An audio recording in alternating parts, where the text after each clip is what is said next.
The hotel room was quiet, too quiet. The kind of silence that doesn't really rest. It just lingers, waiting for something to happen. The minibar hummed from the corner, and the weak light over the desk flickered once, like it was thinking about giving up. The air conditioner kept clicking every so often, just enough to remind me I wasn't asleep. I was 500 miles from home, drinking bad bourbon out of a plastic cup, half watching one of those late-night infomercials about tactical flashlights. That's when my phone rang.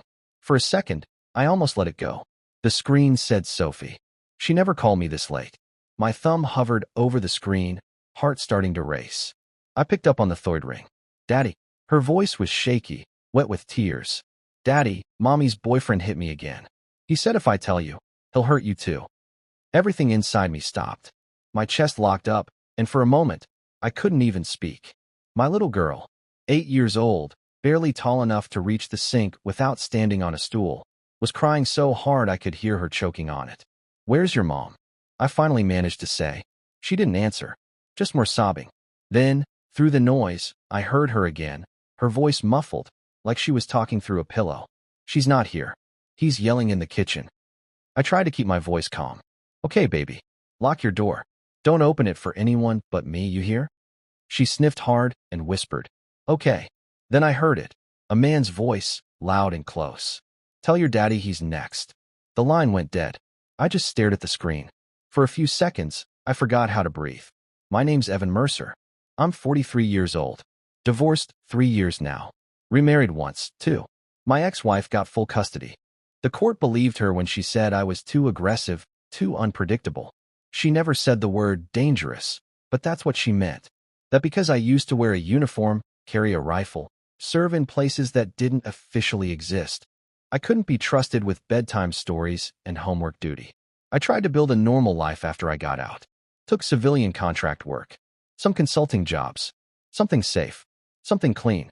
I buried that other version of me. Until tonight. I set my phone down gently on the nightstand. I didn't feel anger. I didn't feel fear. Just that cold, empty kind of focus that comes when everything else burns away. In 3 steps, I crossed the room, opened the bathroom mirror, and pulled off the false panel in the cabinet. Behind it was a matte black travel pouch taped to the wall. Inside the pouch was a TSA-safe DOP kit. Most folks keep a razor and some toothpaste in theirs. Mine held a silencer, custom fit, threaded barrel. Nothing fancy. I stared at it for a moment. Not long. Just long enough to remember what it meant to take it out again. Then I pulled a burner phone from my boot, powered it up, and dialed a number I hadn't touched in 9 years. It rang once, twice, then a voice. You still breathing?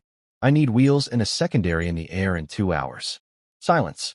Then, you got a name? Dylan. Another pause. You coming back in? I didn't answer. I'll be at Terminal D in 90. He hung up. I stared at my reflection in the hotel mirror. I didn't see the man my wife divorced. I didn't see the version of me she painted in court. I saw what I used to be. The part of me I'd buried. The part one swore I'd never wake again. But when your little girl says she's scared to tell the truth, because the man in her house said he'd hurt you too, you don't call lawyers. You call war. I packed fast. Just enough to get through TSA without questions. Everything else I needed was waiting on the other end. At the airport, I didn't talk. Not to the cab driver. Not to the lady at check-in.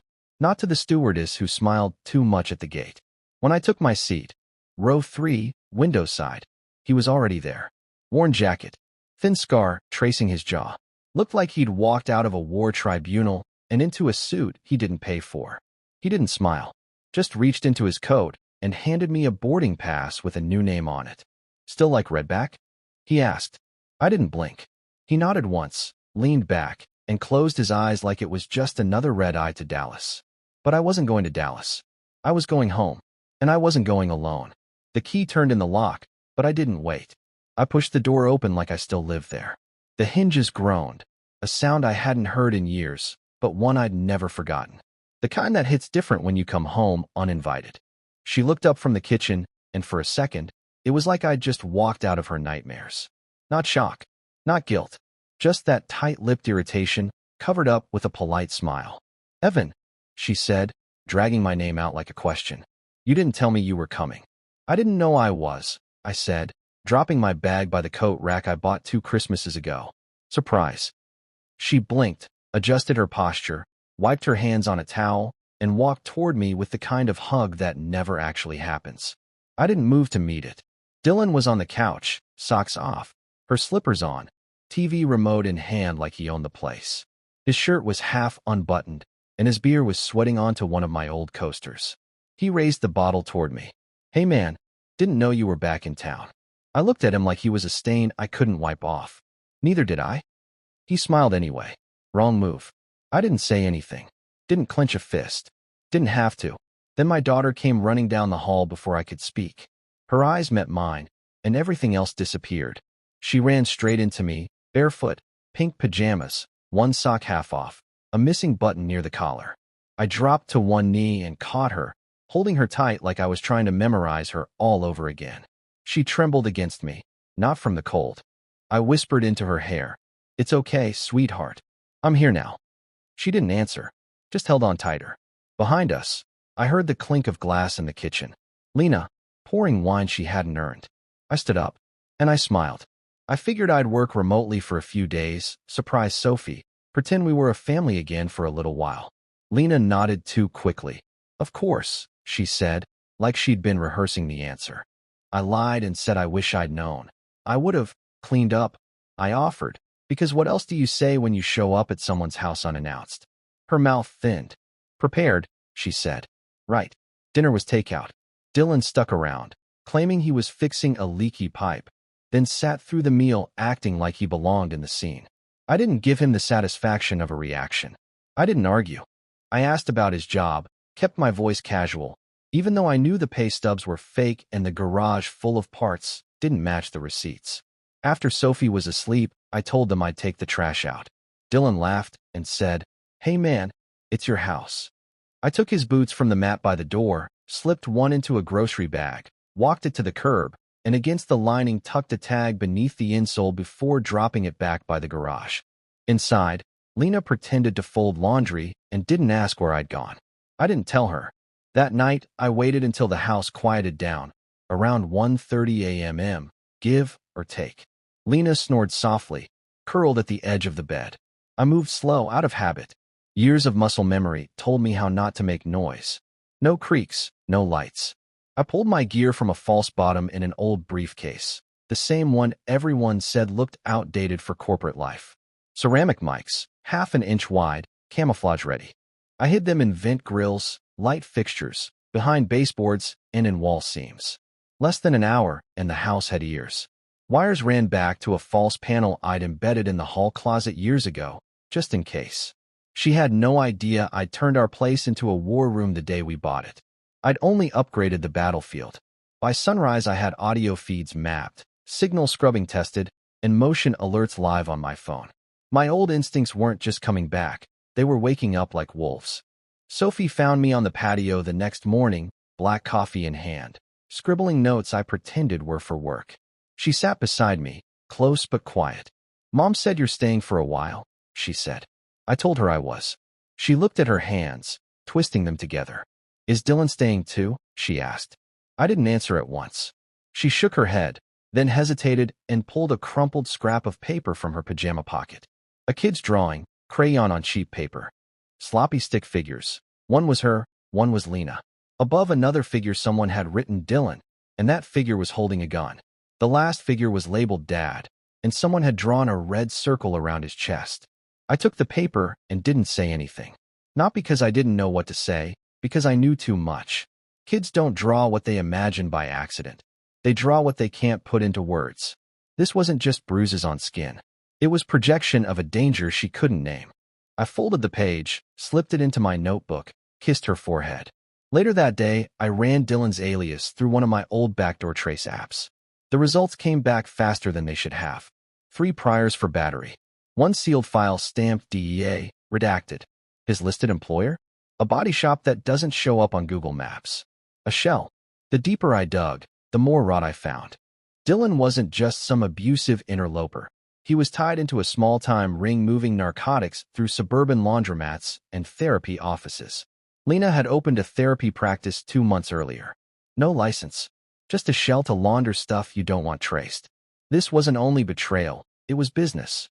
and I was about to bankrupt both of them. The nurse met me in the front office with that practiced, tight smile. Eyebrows raised like this was routine. She led me down a bright hallway plastered with cheerful posters, the kind designed to make you forget you're filling out forms. Into a small room with a padded cot, a blood pressure cuff, and a cartoon about hand washing. She fell, the nurse said, flipping a binder open. Tripped on the stairs outside the gym. Did she? I asked. The nurse hesitated. Technically, there are stairs, but the bruises didn't line up. I looked at the photo she slid across the desk, my daughter's back, 2 wide, dark blotches. Too uniform to be accidental. Flat, like something that leaves a message, belt, hand, hard surface. I know the difference between an accident and a warning. I said it quiet. The nurse shut the binder like it was radioactive and told me she was required to report it if the injuries repeated. Not the first time I'd heard that line. Everyone's brave until the paperwork starts. I kissed Sophie on the head before I left and promised I'd be there for pickup that afternoon. She smiled, but her eyes didn't match it. Back at the driveway, I crouched by Lena's car. The passenger side tire pressure was low, an easy, explainable thing. I slipped under the chassis and hit a magnetic mic in the wheel well. Another went in the trunk liner, a third under the dash. I calibrated them through my phone while pretending to tighten a valve cap. She didn't ask what I was doing. She called from the porch. I'll be late tonight. Double session. Take your time, I said. That night I listened. At 7:12 p.m. Her voice was low and deliberate on the call. Dylan, I need you to listen, she said. He's acting strange. No, he hasn't said anything. But he's watching me. There was a pause, the hum of an engine, the tick of a fingernail on the wheel. I'm not sure what he knows. We move tomorrow at 10 p.m. He'll be asleep by then. Make it messy, like a break-in.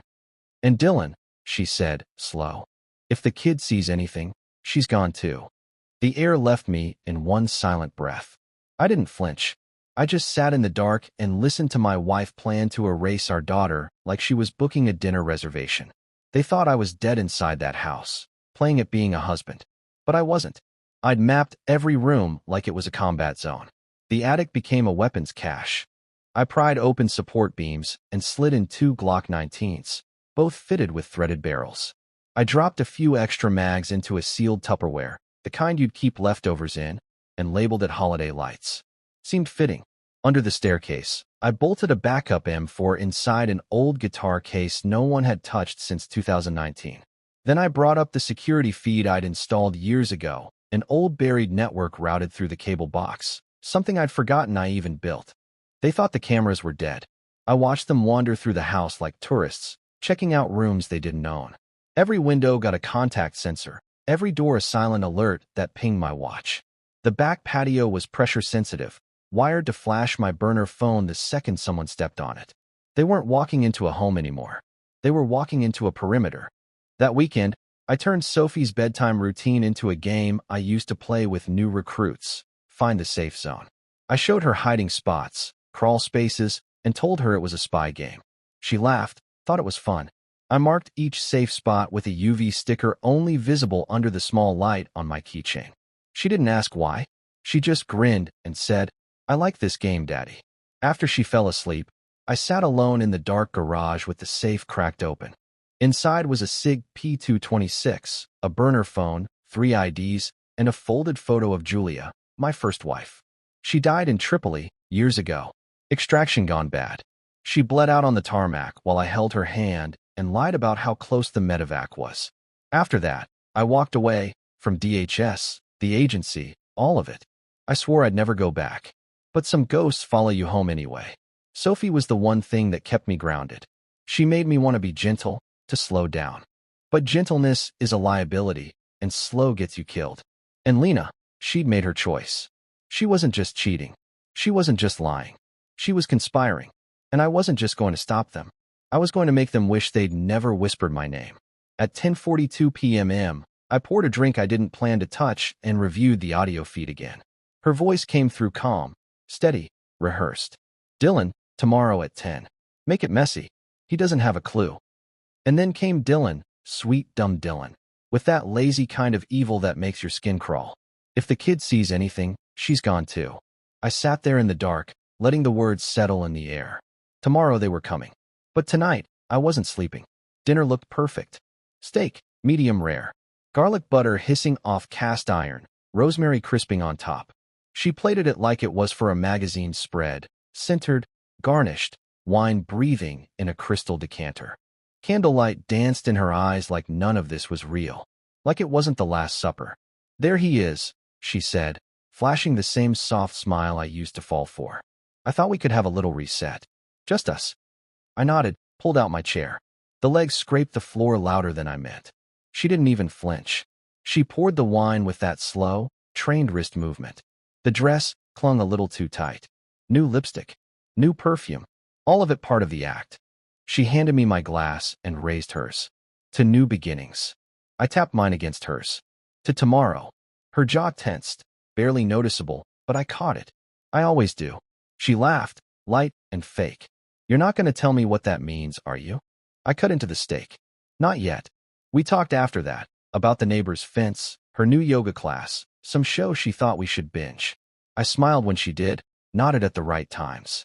Every word out of her mouth was just noise. Static. After dinner, she cleared the plates and said she needed to call her sister. Another meltdown, apparently. "She's so dramatic lately," she said, rolling her eyes. "Take your time," I told her. She kissed my cheek, just enough pressure to make the lie feel warm, then walked out the front door, still holding her wine glass. I waited exactly 6 seconds, then tapped the face of my watch twice. The garage drone, hidden inside a bin labeled lawn feed, powered up with a soft hum and rose toward the ceiling. On the feed, I watched her slide into her car and pull away. She wasn't heading anywhere near her sister's house. I flipped on the news in the living room, just to keep up appearances, but my attention stayed on the grid of 12 hidden camera angles. Every door armed, every hallway calibrated. I walked the perimeter again, double-checking the final triggers.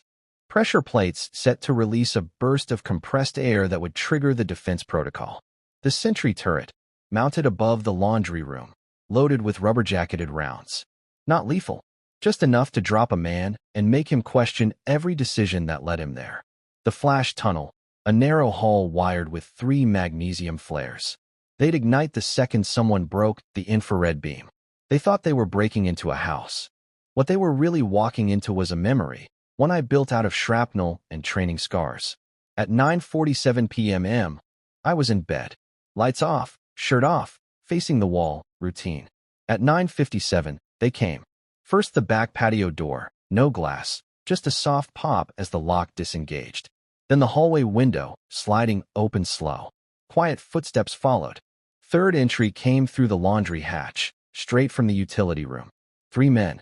One of them was Dylan. They moved like amateurs trying to look professional. Quiet steps, hand signals, too much gear they didn't know how to use. But they forgot the most important thing. This wasn't a breach. It was an invitation. The first man crossed the kitchen threshold and hit the pressure plate. 5 seconds of silence. Then a hiss from above the cabinets. 3 controlled bursts. 2 rounds caught him center mass. One hit his thigh. He went down hard, breath rattling. The second man ducked to pull him out. Wrong move. He stepped straight into the flash corridor. The flares detonated. White light swallowing the hall. Shouts. Confusion. The smell of ozone. Dylan pushed past them, barreling toward the stairs. He had the weapon. He had the plan. What he didn't have was awareness. I was already waiting at the top step. I stepped forward. He froze. His gun rose a heartbeat too late. Mine didn't. The shot shattered his momentum. He tumbled backward, crashing down the steps, cursing through pain and panic. I followed. Slow. Measured. The world narrowed to breath, shadow, rhythm. He tried to crawl. I nudged his arm away with my boot. "You remember what you said?" My voice was calm, almost curious.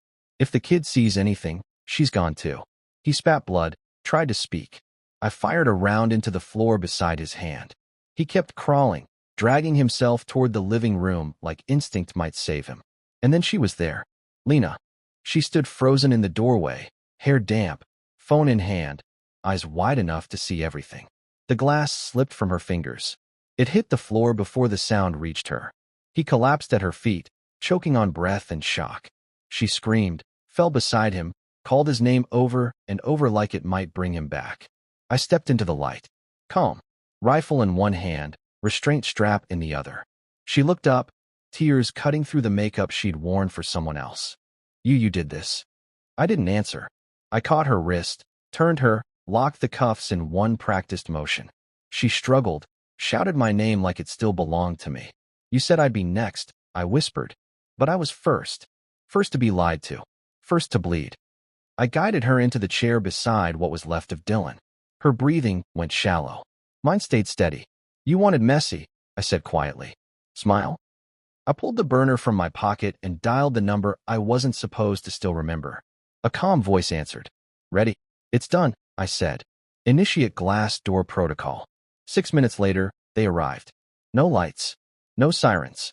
Just a matte gray van rolling silent through the cul-de-sac. 3 short knocks, 1 long, standard call sign. I opened the patio door and stepped aside. 2 men entered, black jackets. No insignia, no names. They didn't ask questions. They didn't have to.